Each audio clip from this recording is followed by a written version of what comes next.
سوائے اس کے یار اتنی ہمدردی کیوں ہے؟ یزید کی حمایت کی ایک حدیث لینے کے لیے اتنا لمبا سفر کیا ہے، کتنا قابل رحم قسم کا اقدام ہے۔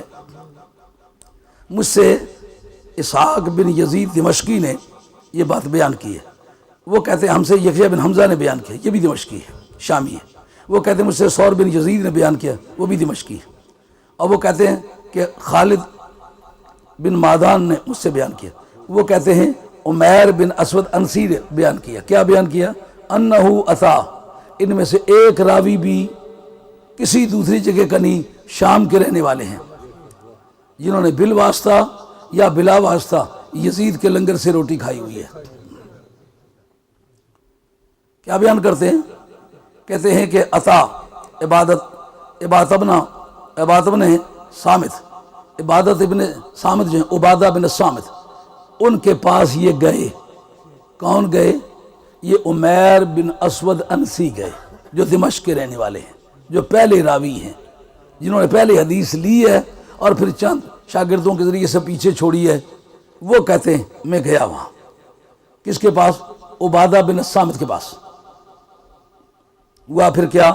وہ نازل فی ساحل حمص، وہ حمص کے کنارے پر، یعنی ساحل سمندر کا وہ حصہ جو حمص سے لگتا ہے، وہاں وہ اترے ہوئے تھے۔ وہ ہوا بنا ان لہو، وہ ان کا اپنا مکان تھا، اپنی کوٹھی تھی، اپنا بنگلہ تھا۔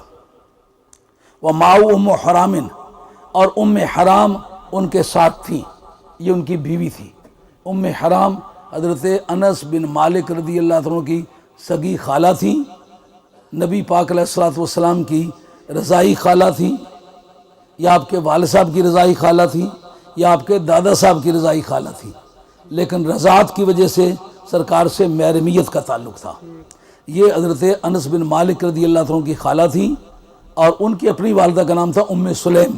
ام سلیم کی یہ سگی بہن تھی، اور یہ حضرت عبادہ بن الصامت کی اہلیہ تھی۔ بات سمجھ آئی ہے؟ عبادہ بن الصامت جو ہیں، یہ وہ شخص ہے کہ جس وقت بدر کی جنگ کی تیاری ہوئی، ادھر سے تو ایک قافلے کے مقابلے کے لیے گئے تھے، وہاں چل کے پتہ چلا کہ قافلے کے مقابلے میں نہیں جا رہے، بلکہ پوری عرب آرمی ٹوٹ کے پڑنے والی ہے، اب جان بچانا مشکل ہے۔ جان کے لالے پڑ گئے، اور بڑے بڑے سورماؤں کے دل دھکڑ دھکڑ بجنے لگے۔ اسا سرکار نے ان سے مشورہ کیا، آپ فرمانے لگے بتاؤ کیا رائے ہے۔ اس وقت وہ صحابہ کرام جو مہاجرین تھے، وہ تو پہلے ہی سر بیچ اساں سودا کیتا بازار مدینے والے تھی، صدقے نہیں میری جند جان سے وہ بازار مدینے والے تھی۔ ان سے تو پوچھنے کی کوئی بات نہیں تھی۔ ان میں ایک صحابی بولے مدنیوں میں سے، ان کا یا رسول اللہ، لڑنا مرنا کٹنا تو ایک سیدھی سی بات ہے، مقابلے میں کوئی جاتا ہے کبھی مار لیتا ہے کبھی مر جاتا ہے، لیکن اگر آپ ایسا فیصلہ فرما دیں کہ سیدھے سمندر میں چھلانگے لگانے کی ضرورت پڑ جائے، تو پہلی آواز پر اگر سمندر میں چھلانگے نہ لگا جائیں اور سمندر کی خونی موجوں سے نہ الجھ جائیں تو تف ہے پھر ہمارے ایمان۔ دنیا دیکھے گی کہ سمندر کے ساتھ جنگ کریں گے اور تیرے کہے پہ کریں گے، جہاں سے جیتنے کا کوئی چانس نہیں، مرنے کے سوا نتیجہ کچھ نہیں۔ تو جب سیدھا مرنا ہی مرنا، ہم اس پر بھی راضی ہیں، میں مرنے پر تو تھا راضی، قضا کے ہاتھ کیا آیا۔ آسمانی قدسیوں کو آج دیکھنے کا تماشا ہے کہ انی عالم ما لا تعلمون کی تفسیر ہو رہی ہے۔ یہ حضرت سعد بن عبادہ کھڑے ہوئے، ان کا یا رسول اللہ، ہم قوم موسیٰ نہیں ہیں جو کہے تم جاؤ تمہارا خدا جائے، جا کے قوم عمالقہ سے لڑو اور ہم تمہارا تماشا دیکھیں گے۔ قوم موسیٰ نے کہا تھا فَاذْهَبْ أَنْتَ وَرَبُّكَ فَقَاتِلَا إِنَّ هَاهُنَا قَاعِدُونَ، کہا یا رسول اللہ ہم قوم موسیٰ نہیں ہیں جو کہیں تم جاؤ تمہارا خدا جائے، جا کے لڑو۔ آئیے آج وہ وقت آ گیا ہے، ہم کہتے ہیں آپ بھی تماشا دیکھیں، آپ کا رب بھی تماشا دیکھیں، لڑنے کا کام مرد ہوئے تو ہم بھی کر کے دکھائیں گے۔ یہ عبادہ بن الصامت، ان کی اہلیہ ہیں ام حرام، کہا وہ انہوں نے ہم سے بیان کیا، حدثتنا ام حرام، ام حرام نے ہم سے بیان کیا انہا سمعت النبی صلی اللہ علیہ وسلم، کہ انہوں نے نبی کریم علیہ السلام کو سنا، یقول اول جیش من امتی یغزون البحر، کہ سب سے پہلا لشکر میری امت کا جو سمندری جنگ لڑے گا، قد اوجبو، انہوں نے واجب کر لیا ہے، یعنی بتایا کہ کیا واجب کر لیا ہے، یعنی انہوں نے جنت واجب کر لی ہے یا لوگوں کی محبت واجب کر لی ہے، اپنی طرف سے یہ فیصلہ کر لینا جنت واجب کر لی ہے، یہ ایک اختراع ہوگا، اس کا حقیقت کے ساتھ کوئی تعلق نہ ہوگا۔ اور اس کے بعد فرمایا کہ قالت ام حرام نے کہا قلت تو یا رسول اللہ انا فیہم، یا رسول اللہ مجھے بتائیں میں ان میں ہوں۔ یہ کون سوال کر سکتا ہے جس کو یہ عقیدہ ہو میرا نبی غیب جانتا ہے؟ اگر غیب جاننے کا عقیدہ نہ رکھے اس کو یہ کہنے کا حق نہیں پہنچتا۔ وہ اتنی قوم ہے ان میں ہوں کہ نہیں ہوں؟ سرکار نے فرمایا قالت انت فیہم، تو ان میں ہے۔ اس سے پتہ چلا صحابہ کرام کا یہ عقیدہ تھا نبی غیب جانتے ہیں۔ جو یزید کی فضیلت میں یہ حدیث بیان کریں انہیں یہ بھی بیان کرنا چاہیے میں وہ آدمی ہوں جو یہ عقیدہ رکھتا ہوں کہ نبی غیب جانتے ہیں۔ کیوں جناب؟ اس میں کتنی چیزوں کا غیب ہوگا، کون کہاں مرے گا، کب مرے گا، اس کی موت کا وقت کب ہے۔ اگر یہ معاملہ جو ہے یہ نبی پاک علیہ السلام کی بارگاہ میں مدینہ طیبہ ہو رہا ہے، یہ حجۃ الوداع کے زمانے کے بعد کی بات ہے، حضور کے وصال کا زمانہ قریب آ رہا ہے، تو انہوں نے 10ویں سال ہجرت میں یہ بات پوچھی اور یہ 32ویں سال ہجرت کے بعد یہ سلسلہ آغاز ہونے والا ہے، تو اس کا مطلب 22 برس بعد کا زمانے کے واقعات کے بارے میں وہ عقیدہ رکھتی ہیں کہ نبی پاک علیہ السلام کو پتہ ہے۔ بات سمجھ آ رہی ہے؟ اگر یزید کا قصہ چھیڑیں تو سنی کی بات جو بیچ میں آتی ہے اس کو بھی تو مد نظر رکھیں۔ یا رسول اللہ میں ان میں ہوں؟ سرکار ہاں تو ان میں ہے۔ اس کے بعد قالت ثم قال النبی صلی اللہ علیہ وسلم، پھر نبی پاک علیہ السلام نے فرمایا اول جیشن من امتی یغزون مدینہ قیصرہ، سب سے پہلا لشکر جو قیصر کے شہر پر، قسطنطنیہ کا نام نہیں ہے، ہاں فتح الباری کہے گا اس وقت قیصر کا شہر ہمس تھا، قسطنطنیہ تھا ہی نہیں، اس وقت وہ ہمس میں رہتا تھا، اس سے مراد ہمس کا حملہ تھا اور وہ سن 32 سے پہلے ہو چکا ہوا تھا، تو وہ بخشا ہوا ہے۔ عرض کرتے ہیں یا رسول اللہ میں ان میں ہوں؟ اب یہ کہنا کہ تو ان میں ہے اس میں تو صرف ہونے کا علم ہے، جو کہے ان میں نہیں ہے اس کے علم غیب کلی چاہیے۔ الا اللہ کہتے وقت صرف اللہ کا علم کافی ہے مولانا، لیکن لا الہ کہتے وقت کوئی بھی نہیں جس کے علم میں احاطہ نہ ہو وہ کوئی بھی نہیں کہہ سکتا۔ مثلا یہ کہے زید کمرے کے اندر ہے، صرف اس کے زید کے کمرے کے اندر ہونے کا علم کافی ہے۔ بات سمجھ آ رہی ہے کہ نہیں آ رہی؟ میں جو آپ سے بات کر رہا ہوں اس سے یہ پوری امید کروں گا کہ آپ نہایت ہمدردی سے بات سمجھنے کی ٹرائی کر رہے ہیں۔ میں کہتا ہوں زید کمرے میں ہے، اس کا معنی یہ ہوگا کہ صرف زید کے کمرے کے اندر جانے کا مجھے علم ہے، لیکن کہ کمرے کے اندر کوئی بھی نہیں سوائے زید کے، یہ کب ہوگا؟ جب کمرے کے کونے کونے کا مجھے علم ہو۔ اگر میرا علم محیط نہ ہو تو زید کے اندر ہونے کے بعد بتا سکتا ہوں اندر اور کوئی بھی نہیں سوائے زید کے، اس وقت کہوں گا جب میرا علم غیب میرا علم کلی ہو۔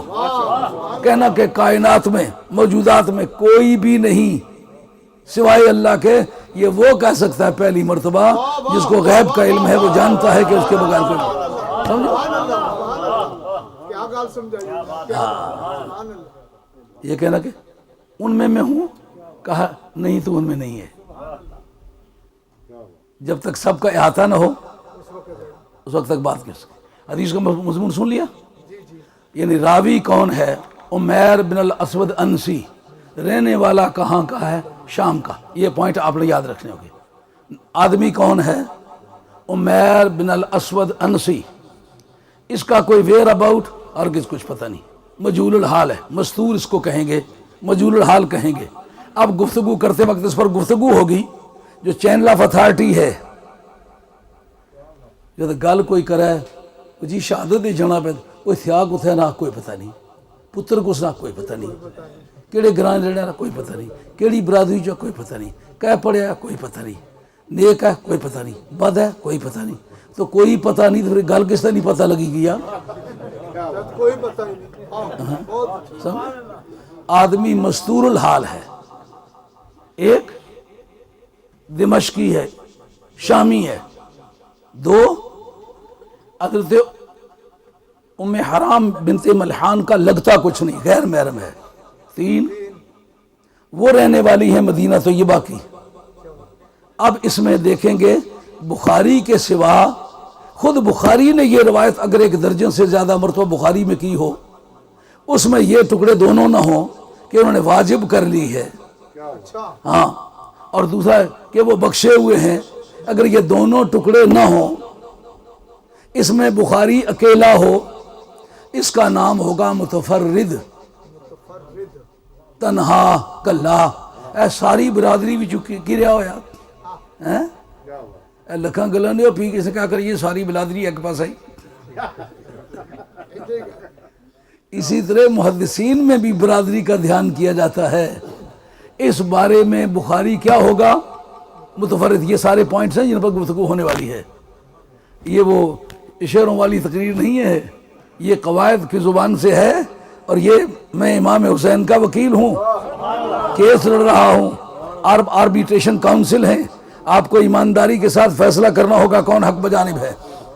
ان حقائق کو چھپانا کہ جن کے تحت لوگ اس کو جنتی کہتے ہیں، یہ ایمانداری نہیں ہے، لیکن یہ کہ اس کے سامنے چپ کر جانا ہے جیسی بھی بے ایمانی کوئی نہیں ہے۔ ہاں، اس کا رد کریں گے اور خود بخاری سے کریں گے، ماننا پڑے گا دوست کو بھی اور دشمن کو بھی کہ یہ ایڈمیسیبل نہیں ہے، قابل احتجاج نہیں ہے، اس سے دلیل نہیں پکڑی جا سکتی۔ ہزاراں شہادتاں پیش کر رہے ہو، جناب ایک بندہ راہ گزرنا سا بیا، وہ شہادت دے گا کہ فلانے فلانے کی ماری سے، وہ کتھا ہے یہ راہ کوئی پتہ نہیں، کتھا نسا کوئی پتہ نہیں، عمر کیسی کوئی پتہ نہیں، بندہ نیک سا بات ہے کوئی پتہ نہیں، یار پتہ نہیں پھر گلا نہ پتہ کس طرح لگی گیا ہے۔ راوی وہ ہے، رہنے والا شام کا ہے، شامی کی بحثیت، شامی کے روایت کی قیمت فن حدیث میں کیا ہوگی، یہ آپ کو یاد رکھنا پڑے گا۔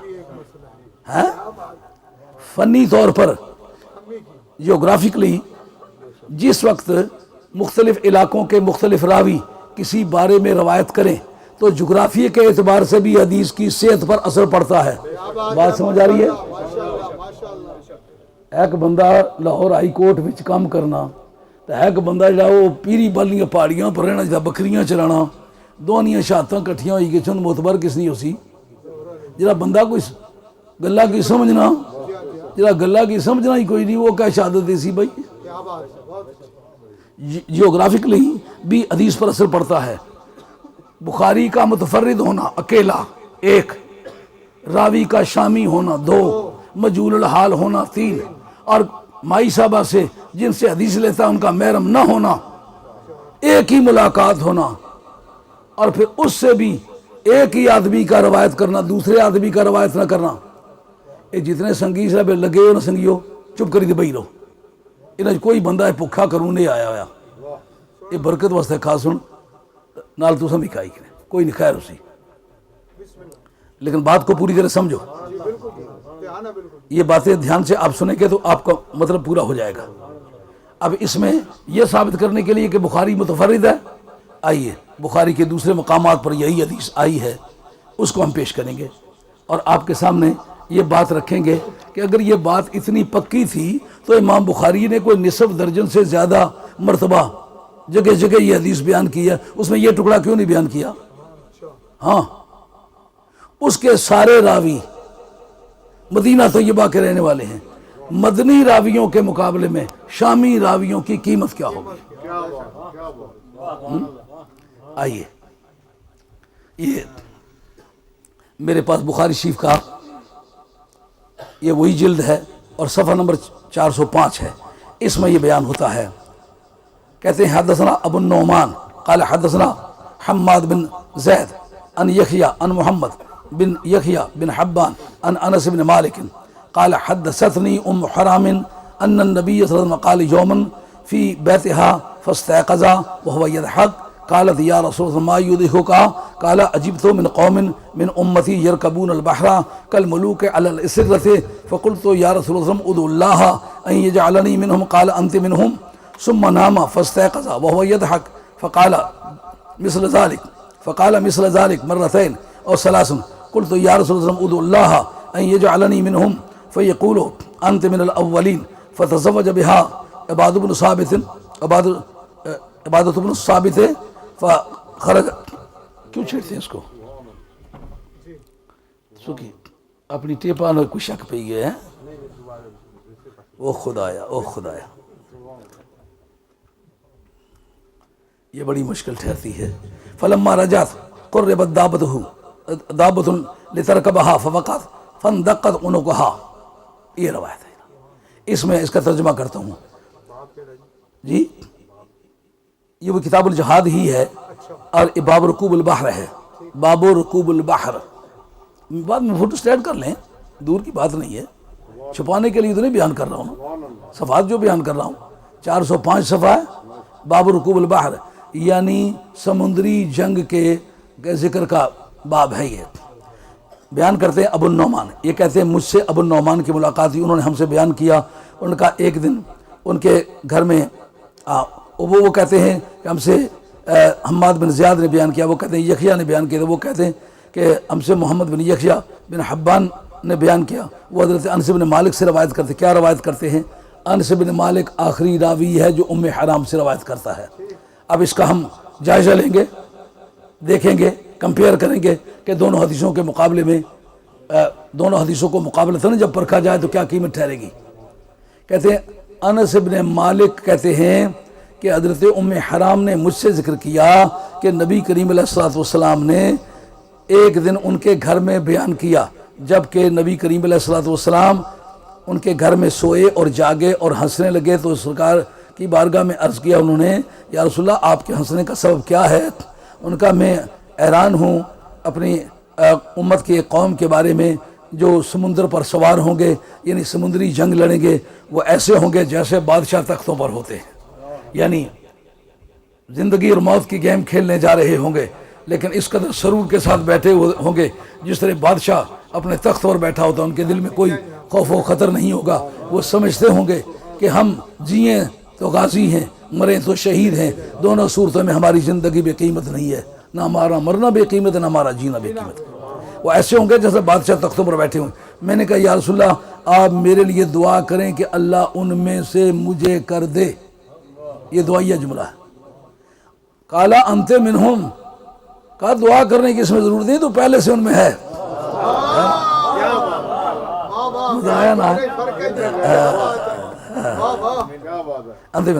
سمانا پھر سرکار سو گئے، پھر سرکار بیدار ہوئے اور انہوں نے کہا، وہ پھر ہنسنے لگے تو انہوں نے اسی طرح کی باتیں 2 مرتبہ یا 3 مرتبہ کہیں.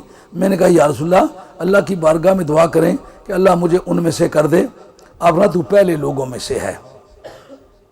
پہلے تو کہا نا کہ وہ بڑے خوش نصیب ہوں گے جو سمندر پر سوار ہوں گے. اب دوبارہ بیٹھ کے دوبارہ ایک نئے گروپ کا ذکر کیا تو کہتے ہیں مجھے میرے لیے دعا کریں میں ان میں سے ہو جاؤں. آپ نہ تو انت من الاولین، وہ پہلے کھاتے میں تیرا، دوسرے کھاتے میں تیرا نام نہیں. حضرت عبادہ بن الصامت نے ان سے شادی کر لی اور وہ فخرج بہا، ان کو وہ لے گئے. یہ باعثادیت ہے. ان کو وہ لے گئے اسی غزوے میں. جس وقت واپس لوٹے تو ان کا چارپایا ان کے قریب کیا گیا تو وہ حملہ آور ہوا تو انہوں نے اس کی گردن توڑ دی. اس کے بعد ان کی شہادت ہو گئی. اس میں ہے کہ وہ پہلا لشکر جو حملہ کرے گا انہوں نے واجب کر لی ہے؟ اس میں ہے کہ وہ پہلا لشکر جو شہر قیصر پر حملہ کرے گا انہوں نے ان کو سارے بخشے ہوئے ہیں؟ یہ بخاری شریف میں سے روایت نکل آئی نا جو کہتی ہے کہ اس حدیث کی مطابقت انہوں نے اس حدیث سے نہیں کی. اس کا راوی کون ہے؟ عمیر بن اسود انسی، شام کا رہنے والا. اور یہ ہیں حضرت انس بن مالک جنہوں نے 10 برس سرکار کی صحبت پائی ہے. میں دوسری کے پیش کروں گا جہاں انس براہ راست سرکار سے بھی خود روایت کرتے ہیں. اب دونوں کو کمپیئر کریں. جتنے حاضرین بیٹھے ہوئے ہیں جو آپ کے پاس کریڈیبلٹی کا ایک سٹینڈرڈ ہے، شہادت کو چیک کرتے ہیں کہ قابل یقین وہ کس حد تک ہے. اس میں پہلی بات یہ جو ام حرام سے بیان کرتا ہے یہ بہت قریب ہے. کون ہے؟ یہ محرم ہے. وہ عمیر بن الاسود کون ہے؟ غیر محرم ہے. دیکھنا ہے کہ گیا ہے عمادہ بن الصامت سے ملنے کے لیے تو ایک غیر محرم ہو کر کو اس کو ام حرام سے بات کرنے کا موقع کس طرح ملا؟ سمجھ آ رہی بات؟ کبھی پہلے کی ملاقات نہیں ہے. یہ جو بات بیان کرتا ہے انس بن مالک بیان کرتا ہے، خود بخاری میں ہے. بخاری اپنے اس چیپٹر میں متفرد ہو گیا کہ نہیں؟ ابھی اور حدیثیں پیش کروں گا بخاری سے جو یہ ظاہر کرے. یہ جو قسطنطنیہ کا لفظ بولتے ہیں اپنی طرف سے بولتے ہیں، بخاری میں نہیں ہے. یغزو مدینہ قیصرہ کا لفظ آتے ہیں، خود گھڑ لیا ہے انہوں نے کہ اس سے مراد قسطنطنیہ ہے. مراد ہے نا، لیکن دیکھنا پڑے گا جب سرکار نے یہ بات کہی اس کا قیصر کا شہر تھا کون سا. ابھی میں فتح الباری شرح بخاری پیش کروں گا جس کے اندر ہے کہ اس وقت قیصر کا شہر قسطنطنیہ نہیں تھا، ہمس تھا، اور وہ پہلے فتح ہو چکا ہوا تھا. جب یہ واقعہ یزید والا پیش آنے والا ہے اس سے پہلے فتح ہو چکا ہوا تھا. اس میں یہ ہے کہ سب سے پہلا لشکر جو قیصر روم کے شہر پر حملہ کرے گا وہ بخشا ہوا ہے اس میں نہیں ہے نا. وہ قد اوجبو کا لفظ بھی فالتو ہے اس حدیث میں. اب جناب کمپیئر کرتے ہیں، وہ آدمی کون ہے غیر محرم، یہ کون ہے محرم، وہ کون ہے تابی، یہ کون ہے صحابی. اور حضرت ام حرام کے مقابلے میں صحبت اس کی زیادہ ہے. وہ کہتے ہیں کہ سرکار جب سرزمین مدینہ میں تشریف لائے تو اس وقت میں 14 برس کا تھا. 10 برس لگاتار سرکار کے ساتھ رہا، اندر جاتے رہے اندر جاتا رہا، باہر آتے رہے باہر آ جاتا رہا. جب پردے والی آیت اتری تو میں اس وقت سرکار کے پیچھے پیچھے اندر جا رہا تھا. تو اس وقت سرکار نے راستے میں مجھے روک لیا کہ پردے والی آیت آ گئی، اب اندر نہیں آ سکتے ہو. لیکن 10 سال کی صحبت پانے والے کی قیمت زیادہ ہے یہ جس کی ملاقات ہی نہیں ہوئی. یہ محرم ہے، وہ غیر محرم، پھر مجہول الحال ہے. میں آپ کے سامنے علم المصطلح کی مشہور کتاب مقدمہ ابن صلاح، یہ جس وقت علم حدیث میں جھگڑا پڑ جائے کہ یہ معتبر ہے کہ غیر معتبر، اس وقت اس جھگڑے کو رفع کرنے کے لیے یہ مقدمہ ابن صلاح یہ کتاب پیش ہوتی ہے. اب آئیے، اس کا صفحہ 37 ہے مقدمہ ابن صلاح کا. اس کے اندر یہ بات موجود ہے، شاذ کی تعریف کی بحث ہے جناب. اس میں بتایا ثم قال الذي علیہ حفاظ الحدیث ان الشاذ ما لیس له الا اسناد واحد. کہتے ہیں شاذ اسے کہتے ہیں کہ جس کی سند صرف ایک ہی ہو، اس کا راوی ایک سے زیادہ نہ ہو. چیلنج کرتا ہوں ماں کے لالوں کو، مرد بنے. یہ جو حدیث قسطنطنیہ انہوں نے بنا رکھی ہے اس کا ایک سے زیادہ راوی لائیں. اور ابھی اس پر میں جب رولنگ دوں گا کہ جو شام کا رہنے والا ہے مدینے والے کے مقابلے میں اس کی روایت معتبر ہے، یعنی ابھی پیش کروں گا نا، پہلے یہ سن لیں کہ یہ حدیث شاذ ہے جس وقت کہ اس کا راوی ایک کے سوا دوسرا کوئی نہ ہو. اب دیکھیں گے، کہتے ہیں یہ شذ بذالک شیخ، اس کے روایت کرنے میں شیخ اور استاد صرف ایک ہو. پھر کیا ہوگا؟ ثقتن او غیر ثقتن. پھر جو شیخ ہے وہ خالی نہ ہوگا، یا بندہ پکا ہوگا یا کچا ہوگا. فما کان غیر ثقتن فمتروک لا یقبل. کہ جو غیر ثقہ ہو، معتبر آدمی نہ ہو اور راوی بھی ایک ہو تو اس کی حدیث قابل قبول نہیں ہے، اس کی کریڈیبلٹی چیلنج ہو جائے گی، وہ ایڈمیسیبل ہی نہیں ہے، اس پر کسی عقیدے یا عمل کی بنیاد رکھی جا ہی نہیں سکتی. سمجھ آ گئی؟ مولانا ایک مرتبہ آپ ادھر قریب آ جائیں، آپ کے سامنے عبارت پڑھوں، ایسا نہ ہو کہ میں بھی اکیلا راوی بن جاؤں. یہ ثم قال الذي علیہ حفاظ الحدیث ان الشاذ ما لیس له الا اسناد واحد.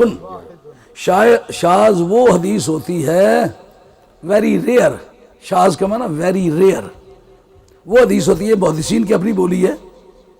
ان الشاذ، شاذ وہ ہوتی ما لیس له الا اسناد، اس کے ایک اسناد ہو. یہ شذ بذالک شیخ، شیخ اس کے بیان کرنے میں اکیلا ہو. ثقتن کانا او غیر ثقتن، یہ وہ مثال ہے جو کانا کی خبر کانا سے پہلے آ کر ثقتن کانا او غیر ثقتن. خواہ وہ شیخ معتبر ہو یا غیر معتبر ہو، وہ شاذ کی برادری کا ہے جس سے وہ روایت کرتا ہے، روایت کرنے والا اکیلا ہی ہے. خواہ وہ معتبر شیخ ہے یا غیر معتبر، لیکن بیان کرنے والا اکیلا ہے۔ اب جب اس کی حالتیں دو ہیں، شیخ کی سکہ یا غیر سکہ، تو پھر ہم دیکھیں گے فما کان من غیر سکۃ، جس سے وہ روایت کرتا ہے وہ غیر سکہ ہے، پکا نہیں ہے، تو کہتے لا یقبل، اس کی وہ حدیث قبول نہیں کی جائے گی۔ جناب عمیر بن الاسود کا شاگردی دنیا میں صرف ایک ہے، خالد بن معدان، وہ معلوم الحال ہے یا مجہول الحال؟ اور جہالت کب رفع ہوگی؟ اقل ما یرتفع به الجہالت ان یروی عنہ راویان مشہوران من آل العلم، کسی کی جہالت رفع کرنے کے لیے، یعنی وہ معلوم الحال نہیں ہے، اگر اس کا حال معلوم کرنا چاہیں تو کم از کم دو بندے مشہور جو علم رکھتے ہوں، جن کو دنیا مانتی ہو علم والے ہیں، وہ اس سے روایت کریں تو اس کی جہالت تو دور ہو جائے گی، لیکن سکہ پھر ثابت نہیں ہوگا۔ سکہ ثابت کرنے کے لیے اور وجوہات ہوگی۔ آگے بات ہے۔ اچھا، اب جناب یہ حدیث قابل قبول رہی ہے؟ نہیں قابل قبول رہی؟ آئیے، ایک وجہ میں نے عرض کی تھی، بیٹھ جائیں تشریف رکھیں، کہ جناب اس کے یہ جو حدیث یزید کی حمایت میں جاتی ہے، اس کے راوی شامی ہیں، اور جو اس کے بغیر آتی ہے اس کے سارے راوی مدنی ہیں۔ اس پر ابن تیمیہ نے جو علوم الحدیث کتاب لکھی ہے، اس کے صفحہ 54 کے اندر یہ بات لکھتا ہے، وہ کہتا ہے کہ اتفق آل العلم بالحدیث ان اصح الاحادیث ما رواہ آل المدینہ ثم آل البصرہ ثم آل الشام، کا جو اس پر آل علم کا اتفاق ہے کہ معتبر ہونے میں پہلے وہ روایت معتبر ہوگی جس کے مدینے والوں نے روایت کیا ہو۔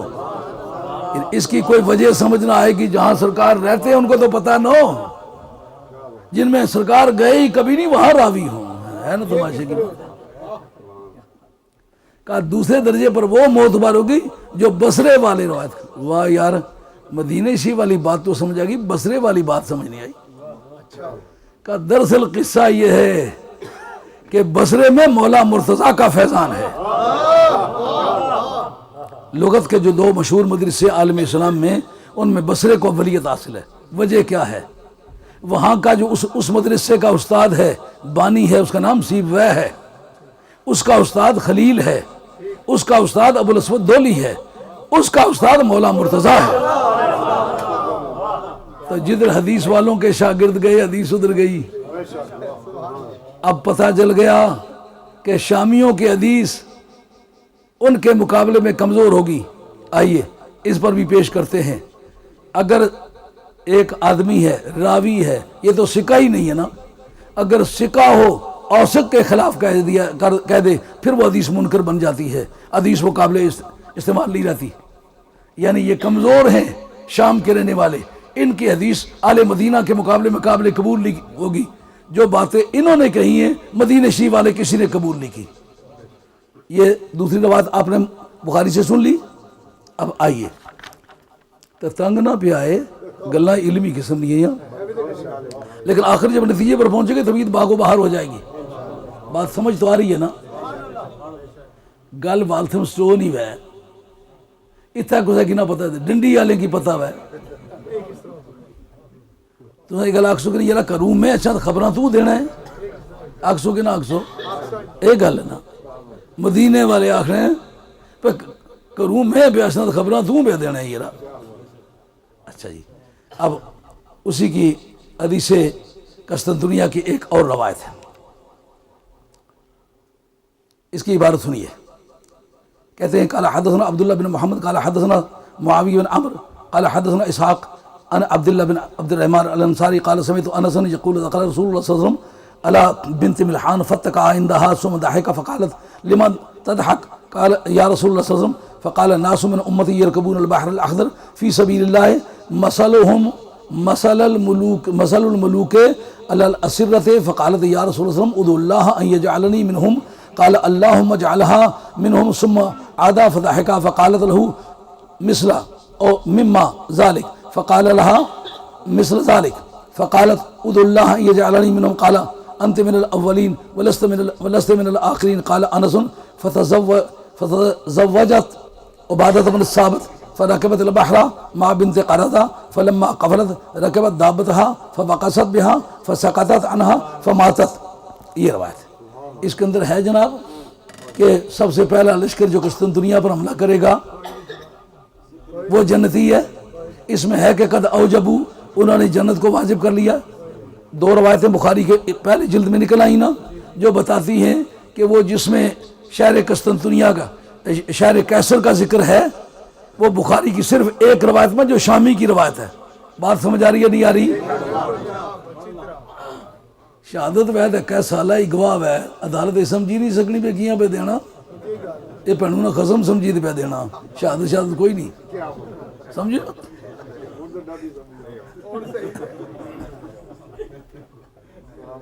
بندہ شام کا ہے شہادت یزید کے حق میں دیتا ہے.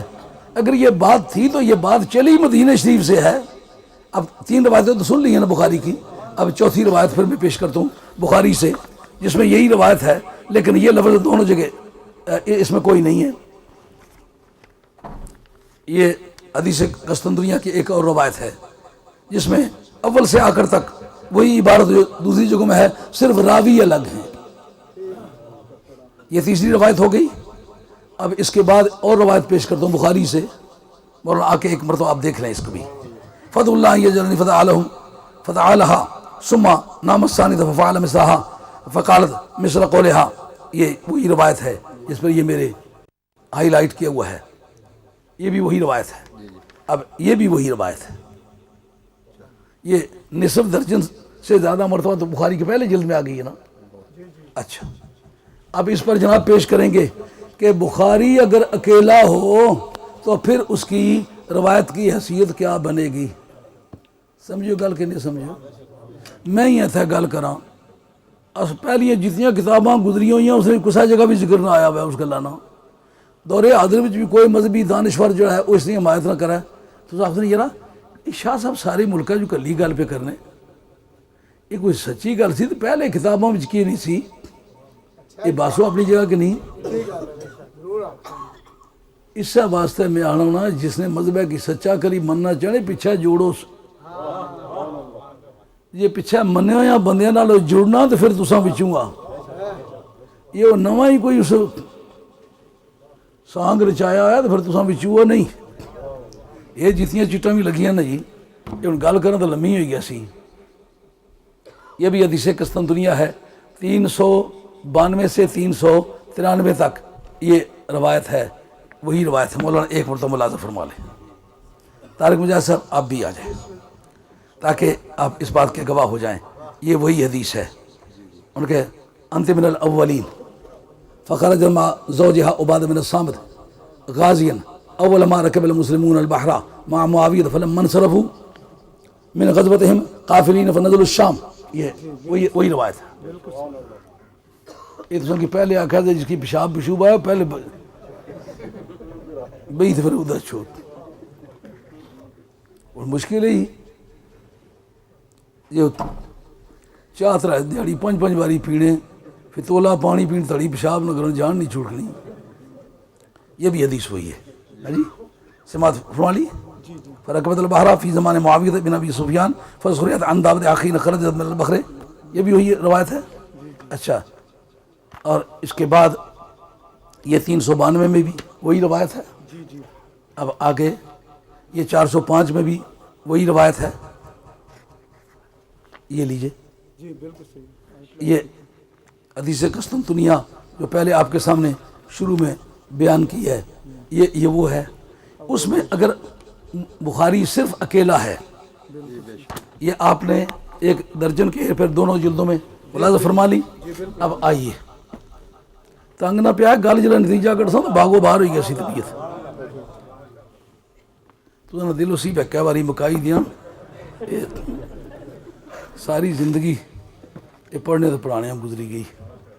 ایک دئیے جو کھلا کم ہے تو اس نے اتنی زندگی خرچ نہ ہوا یار. اس ویلے بھی 100 صفحے کی کتاب مطالعہ کرنا زبانی یاد ہوئی گی اس نے. جی ساری زندگی اس سے کم میں گزری ہے تو پھر اس کھلا کم نہیں اس وقت خرچ ہونا. لیکن الصلاۃ والسلام علیک یا سیدی یا رسول اللہ وعلی آلک واصحابک یا حبیب اللہ۔ اچھا، یہ دوسرا جلد ہے جناب بخاری کا، بخاری کے دوسرے جلد میں یہ موجود ہے، یہ وہی دیکھ لیں۔ فقال ناس من امتی ارد علیہ غزاة فی سبیل اللہ یرکبون سبج ھذا البحر، سبج کے من درمیان، اس شہر کے، اس سمندر کے وسط پر وہ سوار ہوں گے۔ یہ بھی وہی حدیث ہے، اس کے اندر وہ بالکل وہ ذکر نہیں ہے۔ اور اس سے آگے پھر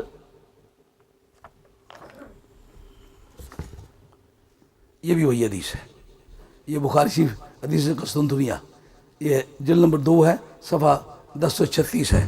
اس کے اندر بھی یہ ملاحظہ فرما لیں کہ یہ یدخل علی ام حرام بنت ملحان وکانت تحت عباد بن الصامت فدخل علیہ یوما فاطعمته جعل تفلی راسه۔ نبی کریم علیہ السلام چونکہ وہ محرم تھی، ان کے پاس جایا کرتے تھے، کبھی وہ کھانا کھلایا کرتے تھے۔ یہ ساری وہی حدیث ہے۔ اچھا، اس کے بعد اب بخاری خود جو ہے وہ سوائے ایک جگہ کے اور کسی جگہ اس کا ذکر نہیں کرتا، اس کا معنی متفرد ہے نا اس حدیث میں۔ اب جی، اب اس کے بعد مسلم شریف یہاں رکھی ہے، یہ مسلم شریف۔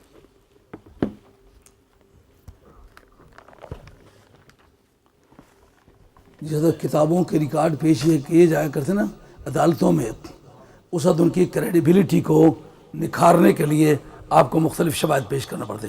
بخاری کے پورے ریکارڈ میں اس روایت کی اور کوئی حدیث ملی ہے؟ اس جگہ دیکھیں، امام بخاری رحمۃ اللہ تعالی نے اس کا ذکر کیا ہے کہ یہ حدیث جو ذکر ہوئی ہے کہ اس طرح لوگ سمندری جنگ کریں گے اور ان کو اللہ تعالیٰ کامیابی عطا فرمائے گا، اس میں ذکر ہے شہر قسطنطنیہ کا، اس میں ذکر ہے شہر۔ یہ دیکھیں، کہتے قال حدثنا یحیی بن یحیی قال قرأت علی مالک بن اسحاق بن عبداللہ بن ابی طلحہ عن انس بن مالک ان رسول اللہ صلی اللہ علیہ وسلم کان يدخل على ام حرام بنت ملحان فتطعمه وكانت ام حرام تحت عباد بن الصامت فدخل عليها رسول الله صلى الله عليه وسلم يوما فأطعمته ثم جلست تفري راسه فنام رسول الله صلى الله عليه وسلم ثم استيقظ وهو يضحك فقال ما يحرقك يا رسول الله؟ قال ناس من امتي اردوا علي غزاة في سبيل الله يركبون سبج هذا البحر۔ اس میں ہے وہ لفظ کوئی نہیں جناب۔ اس کا معنی یہ ہے کہ مسلم نے بھی اس میں ساتھ نہیں دیا امام بخاری کا، بخاری نے خود ایک درجن کے ہیر پھیر میں وہ حدیث بیان کی ہے، خود بھی نہیں ذکر کیا۔ اور جو ان کی جماعت کا سب سے بڑا ہمدرد آدمی ہے اس کا بھی ذکر کرتے ہیں۔ یہ امام عبدالرزاق جو امام بخاری کے استاد ہیں، امام احمد حنبل، امام احمد حنبل کے استاد ہیں حضرت امام عبدالرزاق یمنی، انہوں نے بھی اس حدیث کو روایت کیا ہے، لیکن انہوں نے بھی اول جیش من امتی یغزون مدینہ قیصرہ مغفور لہم نہیں ذکر کیا، کہا او جبو کا لفظ انہوں نے بھی ذکر نہیں کیا۔ اس کا مطلب کہ کل محدثین کے سامنے امام بخاری اکیلا ہے اس ایک روایت میں، اس نے خود متعدد جگہ بیان کیا لیکن پھر دوبارہ وہ لفظ نہیں استعمال، اور کوئی راوی ملا ہی نہیں۔ اس حدیث کے کئی اور راوی ملے ہیں، بات کو پکا کرنے کے لیے انہوں نے کبھی ایک راوی کا نام لیا، کبھی دوسرے کا لیا، کبھی تیسرے۔ گل سمجھ آئی نہیں آئی؟ یعنی ایک شہادت کو پکا کرنے کے لیے 20 گواہ گزارے، پر ان کے پاس شہادت تھی نا، لیکن ایک شہادت ایسی ہے کہ دوسرا گواہ ملا ہی نہیں۔ اس کے معنی ہے متفرد۔ اچھا، یہ عبارت لیجئے، اس جگہ امام عبدالرزاق جو بخاری کا دادا استاد ہے، آپ کی کتاب 10 جلدوں کی ہے، کہتا نام رسول اللہ صلی اللہ علیہ وسلم مستيقظ وهو يضحك فقلت تضحك مني یا رسول اللہ صلی اللہ علیہ وسلم۔ وہ ہنسے تو کہتے میں نے کہا یا رسول اللہ آپ مجھے میری وجہ سے ہنس رہے ہیں؟ ایسی بات میں نے کی؟ قال لا ولكن من قوم من امتی يخرجون غزاة في البحر مثلهم كمثل الملوك على الأسيرة ثم نام ثم استيقظ أيضا فضحك فقلت تضحك مني يا رسول الله؟ فقال لا ولكن من قوم يخرجون من امتی غزاة في البحر فيرجعون قليلا غنائمهم مغفور لهم۔ اس جگہ اول جیشن یغزون مدینہ تو کیسا کہ ہے لفظ کوئی ذکر نہیں ہے نا۔ اس کا مطلب یہ ہے کہ امام عبدالرزاق جو ان کا دادا لگتا ہے تعلیمات میں، وہ بھی اس بارے میں ان کے ساتھ نہیں ہے۔ اور اس طرح کافی ساری کتابیں میں نے اکٹھی کی ہوئی ہیں۔ اب اس سے جو نتیجہ نکلنے والا ہے اس پر آپ ایک مرتبہ غور کریں۔ یہ جو ان کے مقدمے کا سب سے بڑا وکیل ہے اس کا نام ابن تیمیہ ہے، وہ ذکر کرے گا کہ بخاری کی حدیث معتبر کیوں ہے۔ مسلم کی حدیث معتبر کیوں ہے؟ اچھا ہاں؟ بے شک آپ کو رلانے یا ہنسانے والی کوئی بات آج نہیں بتلائی، مگر آپ کا کیس ایسا ٹائٹ ہو جائے گا انشاءاللہ کہ آپ جس میدان میں جائیں گے آپ کے ساتھ ٹکر لینے سے ہر آدمی گھبرائے گا۔ ہاں ہاں ہاں ہاں جی جی، یہ جلد نمبر 4 ہے، یہ منہاج السنہ جو شیعہ کے رد میں لکھی گئی ہوئی کتاب ہے، اس کا نام ہے منہاج السنہ، اور لکھنے والا ابن تیمیہ، یہ تمام سعودی عربیہ اس کا مقلد ہے، اس کے پیچھے چلتے ہیں۔ ہر ہفتے میں 2-4 پروگرام ٹی وی پہ اس کے آتے ہیں کہ یہ مجدد اعظم ہے اور اس نے آ کر کے امت کی اصلاح کی ہے۔ امام حسین کو بانی اسلام نہیں مانتے، کہتے بانی اسلام تو نبی ہوتا ہے، اس کو بانی اسلام مانتے ہیں۔ جلد نمبر 4 ہے جی، اس کے اندر جو انہوں نے بات بیان کی ہے وہ قابل غور ہے، مولا آپ دیکھ کے خوش ہوں گے۔ کہتے ہیں کہ ان قولنا رواہ البخاری و مسلم علامت لنا علی صحتہ، ہمارے سامنے یہ کہنا اس کو بخاری یا مسلم نے روایت کیا ہے، یہ اس کے صحیح ہونے کی علامت ہوتی ہے۔ جب ہم یہ کہیں بخاری نے یہ بات کہی ہے، مسلم نے یہ بات کہی ہے، تو اس کا مطلب یہ بات پکی ہے۔ بڑا خیال ہے چند بندے میں ایسے پہ تکنا جنہیں نے اکھیں نہیں کھولنا، کہتے میں 2 بندے نہیں ڈیوٹی لگے نہ اکھی کھولی رکھو یہاں، یہ کافی اچھی کنٹریبیوشن نہیں ہونے لگی، بڑا یہ رہا دکھ کھولا ہوا ہے۔ یہ کہتے ہیں یہ اس بات کی علامت ہے کہ یہ بات سچی ہے، کہتے ہیں کہ علامت لنا علی صحتہ لا انہ کان صحیحا بمجرد روایت البخاری و مسلم، کہ صرف مسلم اور بخاری میں روایت ہونے کی وجہ سے وہ پکی نہیں ہے، بلکہ بل احادیث البخاری و مسلم رواہا غیرہما من العلماء والمحدثین من لا یقصى عددہم الا اللہ، من لا یقصى عددہم الا اللہ، کہتے ہیں وہ اس وجہ سے معتبر ہیں کہ پہلوں نے بھی ان حدیثوں کو روایت کیا ہے، پچھلوں نے بھی روایت کیا ہے، اس وقت کے لوگوں نے بھی روایت کیا ہے، اس لیے مسلم اور بخاری کی روایت معتبر ہے، جس کا مطلب پہلے بھی اس کو روایت نہ کریں، اس وقت کے لوگ بھی روایت نہ کریں، پچھلے بھی روایت نہ کریں، پھر اللہ امام بخاری اللہ آپ کو جزائے خیر عطا فرمائے۔ سمجھ آئی بات کہ نہیں؟ بات سمجھ آئی؟ یہ ابن تیمیہ جو اس کیس کا سب سے بڑا وکیل ہے، وہ کہتا ہے کہ اتنے لوگوں نے ان سے روایت کیا ہے جن کی گنتی ہی سمجھ میں نہیں آتی کہ کون سا عدد صادق آئے گا۔ باتیں پلے پڑی ہیں باتیں، بخاری اور مسلم کی حدیث کو اس وجہ سے معتبر نہیں مانتے کہ انہوں نے روایت کر ڈالی ہے، بلکہ اس وجہ سے معتبر مانتے ہیں کہ جو انہوں نے روایت کی ہے وہ پہلوں نے بھی روایت کی ہے، اس وقت کے لوگوں نے بھی روایت کی ہے، اس کے بعد کے لوگوں نے بھی روایت کی ہے۔ آگے جو خود اپنی طرف سے یہ بیان کرتے ہیں وہ کہتے ہیں وَلَمْ يَنْفَرِدُوا وَاحِدٌ مِّنْهُمَا بِحَدِيثٍ، امام بخاری اور امام مسلم میں سے کوئی بندہ اس حدیث میں اکیلا نہیں ہے، اس وجہ سے معتبر ہے۔ اگر ان میں سے کوئی اکیلا ہو جائے تو جس سے باقی غیر معتبر ہیں اس سے یہ بھی غیر معتبر، سمجھ آ گیا؟ بل ما من حدیث الا وقد رواہ قبل زمانہ وفی زمانہ وبعد زمانہ طوائف، کہا اس وجہ سے معتبر ہے کہ ان کے پہلوں نے بھی روایت کی ہے، اس وقت کے لوگوں نے بھی روایت کی ہے، بعد میں بھی انہوں نے روایت کی۔ وَلَوْ لَمْ يُخْلَقِ الْبُخَارِيُّ وَمُسْلِمٌ لَمْ يَنْقُصْ مِنَ الدِّينِ شَيْءٌ، اگر امام بخاری اور امام مسلم دونوں پیدا ہی نہ ہوتے تو پھر بھی دین سلامت تھا، کیونکہ وہ روایتیں پہلے موجود تھیں اور امام بخاری کے دور میں بھی۔ سمجھ آ گئی بات؟ ابن تیمیہ نے بات کی۔ وَكَانَتْ تِلْكَ الْأَحَادِيثُ مَوْجُودَةً بِأَسَانِيدٍ يَحْصُلُ بِهَا الْمَقْصُودُ وَفَوْقَ الْمَقْصُودِ، وہ اس طرح موجود تھی کہ سندیں موجود تھیں، وہ اسے مقصد پوزا ہو جاتا تھا۔ انہوں نے یہ خدمت کی ہے کہ ان کو اکٹھا کر دیا ہے، وگرنہ یہ کہ وہ پہلے کی روایتوں میں موجود ہے، پچھلوں کی روایت کیوں بھی بات سمجھ آئی ہے؟ اب امام بخاری جس حدیث کے اوپر یہ سہارا لیتے ہیں وہ اس میں اکیلا ہے کہ نہیں؟ اکیلا ہے۔ اب ایک بات پھر اس جگہ آپ کو قاعدے کے طور پر سمجھنی ہوگی، اتنی بات تو سمجھ آ گئی ہے؟ بالکل جناب۔ اب تو آپ کو ابہام کوئی نہیں رہا، اب اس پر سمجھو۔ یہ جو یزید کی حمایت کے لیے دلیل نکالی ہے، بیٹھ جائیں، وہ دو مقدمات پر مشتمل ہے. جی یہ لفظ میرے یاد رہیں گے آپ کو. دو مقدمات پر دو مقدمات پر مشتمل ہے. میجر پریمز اور مائنر پریمز، صغرا اور کبرا. یہ لاجک کی زبان ہے.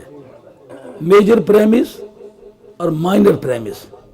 جیسے آپ نے جیومیٹری کی ایک قاعدہ یاد کیا ہوا ہے، جس جگہ کوئی نئی شکل پیش آتی ہے وہ قاعدہ آپ استعمال کر کے اس کا رقبہ نکال لیتے ہیں. تو وہ جو آپ کو واقعہ پیش آیا ہے جس کا آپ نے رقبہ نکالا ہے وہ مائنر پریمز ہے. جو قاعدہ آپ نے یاد کیا وہ میجر پریمز ہے. بات سمجھ آ رہی ہے؟ ہاں؟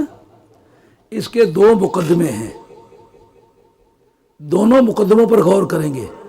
کبرا اس کو کہتے ہیں جس کے ذریعے سے نتیجہ نکالیں. صغرا اس کو کہتے ہیں جس کا نتیجہ نکالیں. صغرا کیا ہے؟ کہ یزید اس جنگ میں قسطنطنیہ کی جنگ میں شریک ہوا. یہ صغرا ہے. پورا ہوا. یعنی شریک ہونا اس کا ان کے نزدیک ثابت ہے. اب اس میں شریک ہونے کے بارے میں ہم فیصلہ کرنا چاہیں گے. وہ اس حدیث کو استعمال کرتے ہیں کہ سب سے پہلا لشکر جو شہر کیسر پر حملہ کرے گا وہ بخشا ہوا ہے. سمجھ آ گئی بات؟ اب اس کے ذریعے سے آپ فیصلہ کرنا چاہتے ہیں. اس میں ان کے نزدیک یہ جو پہلا حملہ کرے گا وہ بخشا ہوا ہے. یزید نے اس حملے میں شرکت کی، یہ اس کا انچارج تھا، اور جو آدمی اس لشکر میں شریک تھا اس پہلے لشکر میں وہ بخشا ہوا ہے. جو اس میں شریک ہو وہ بخشا ہوا ہے، یہ کبرا ہے. یزید شریک ہوا اس لیے وہ بخشا ہوا ہے. اب اس نتیجے کے نکالنے کے لیے نہ دونوں مقدمات کی صحت مادی شرط ہے. مادی شرط ہے، فارمل ویلیڈیٹی نہیں، میٹیریل ویلیڈیٹی. مثلا میں کہہ دوں یہ ستون گھوڑا ہے اور ہر گھوڑے کے 4 پاؤں ہوتے ہیں لہذا اس کے 4 پاؤں ہیں. لفظوں میں تو یہ صحیح ہے، لیکن دیکھنا یہ جس میں میں نے ستون کو گھوڑا کہا یہ صحیح ہے. اس میں صحت سوری ہے، صحت مادی نہیں ہے. فارمل ویلیڈیٹی ہے لیکن میٹیریل ویلیڈیٹی نہیں ہے. صحت سوری اور صحت مادی دونوں موجود ہوں تو نتیجہ صحیح ہوتا ہے. اب اگر ان دونوں میں سے ایک بھی غلط نکل آئے یا یہی غلط ہو کہ جو پہلا حملہ آور لشکر ہے وہ بخشا ہوا ہے، کبرا گیا، پورا چلا گیا. ٹھیک ہے. اور اگر یہ بات بھی غلط نکلا ہے کہ یہ اس میں تھا، یہ انچارج تھا، یہ غلط نکلا ہے، پھر نتیجہ گیا. دونوں کی صحت کی ضمانت کوئی دے گا، ثابت کر دے گا تو پھر وہ یہ کہنے میں حق بجانب ہوگا کہ یزید جنتی ہے. سمجھ آ گئی بات؟ بالکل صحیح. ہاں؟ بالکل ٹھیک. آئیے یہ بات قاعدہ بطور قاعدے کے تو سمجھ آ گیا. ہاں؟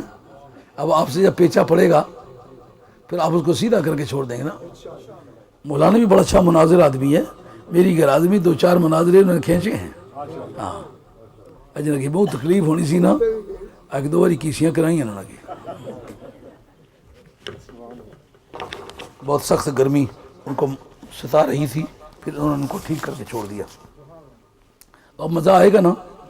آپ کہیں گے کہ یہ دلیل 2 مقدمات سے مرکب ہے. یزید کا جنتی ہونا ایک نتیجہ منطقیہ ہے، لاجیکل ڈیڈکشن ہے.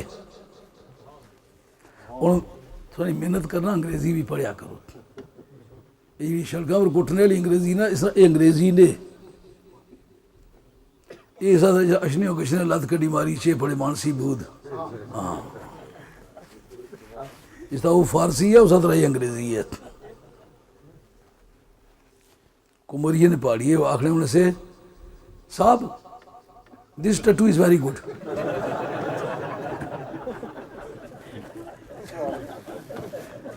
وچے ٹیٹو وچے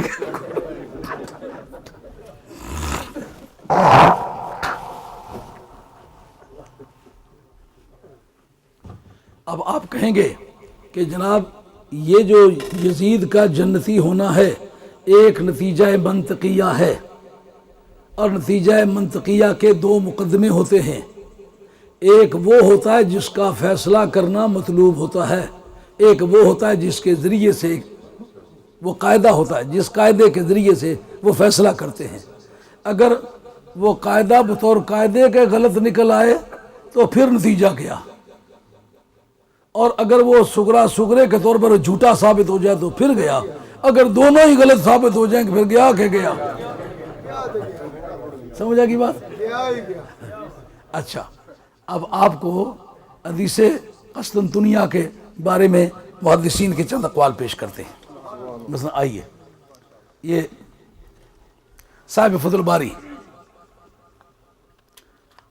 یہ شافیوں کے نزدیک سب سے اعلیٰ محدث یہ آدمی ہے، جس نے بخاری کی شرح 14 جلدوں کی لکھی ہے، میرے کتب خانے میں موجود ہے، اور اللہ کا فضل ہے 14 جلدوں میں سے ہر ایک جلد پر میرا حاشیہ موجود ہے۔ ماشاءاللہ ماشاءاللہ۔